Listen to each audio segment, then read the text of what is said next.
Hello mga Mars! Ako po si Bren Valdez ng Kapuso Boy Band na One Up. And today I'm inviting you para samahan ako para tikman natin ang dalawang kakaibang snacks na talaga namang tatak Mars. Tara! So kung napunta na kayo sa Prague, malamang alam nyo kung ano ito. Pero sa mga hindi pa, okay lang yan Mars dahil available na sa Pilipinas ang baked treat na sikat sa Europe at ito ang chimney cone. Yan ang specialty ng Dip and Dough. So kasama ko po ngayon si Sir Gian de Guzman para turuan tayo gumawa ng chimney cone. So Sir Gian, bigyan niyo naman po kami ng brief history na tong Dip and Dough. Actually, Dip and Dough is my college thesis. Ano siya, stinort ko siya as mini donuts lang, tapos with my homemade dips. Yun yung sa maginhawa. Kung pumasok na ako sa Dayord, yun na, nagawa ko na yung the famous chimney cones from Prague. Galing siya sa Prague. It's a Hungarian pastry. Tapos ang ginawa ko, gumawa ko ng sariling version ko into Pinoy.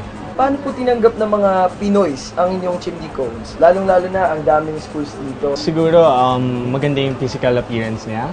Second, talagang hindi siya overrated eh. Yung mga tao talagang sinasabi na masarap. Bukod lang sa maganda picturean, bukod sa maganyan. Tapos, yung donut ko kasi talagang premium ingredient siya. So, talagang yung bread ko, masarap siya, tapos nakakabusog din, with ice cream pa, tapos may chocolate, yeah. So ano po ang mas mabenta? My bestseller po is yung Chimney Original. It's a almond cinnamon coated cone, topped with vanilla ice cream and chocolate on top. Tapos yung pangalawa naman po is yung Chimney Supreme. It's a caramel naman po, same cinnamon almond na coat, na cone siya, tapos topped with popcorns and caramel. Meron pa akong mga imported chocolates. Meron din pa akong pistachio and almonds. Salamat po, Sir Gian. Yes. Thank you mga Kamars at thank you Dip and Dough sa napakasarap yung chimney cone. And so, lalagay na po natin ang sticker ng Mars.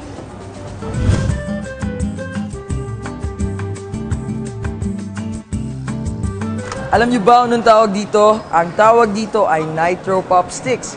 Ito ang techie reinvention ng popcorn na paandar ng Pop Cafe. Tara, check natin.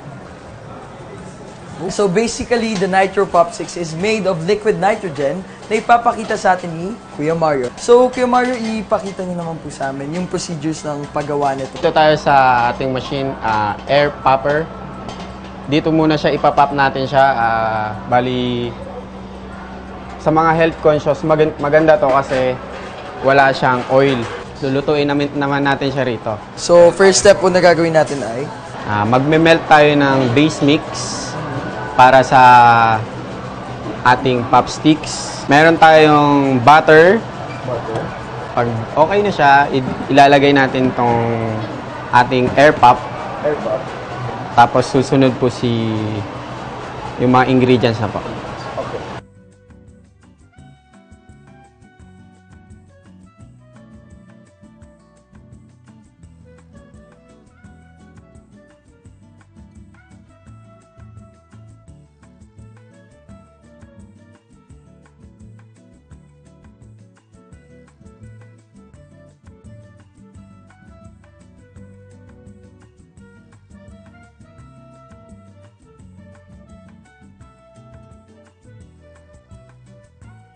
Bukod dito sa Nitro Pop Sticks natin, ano ang bestseller niyo pa? Meron pong Oreo, sir, tsaka yung s'mores. May isa pa po si Birthday Pops. Magkano naman po yun?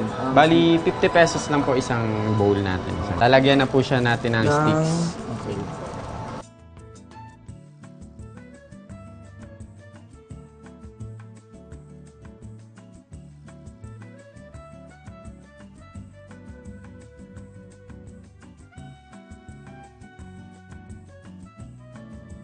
Okay, so nandito po tayo ngayon sa last procedure ng ating Nitro Pop Sticks.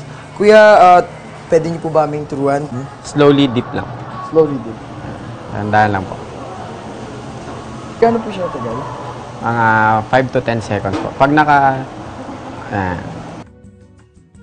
okay na siya. Wow. Okay na ang ating... Ang Nitro Pop Sticks. Ang Pop Rocks.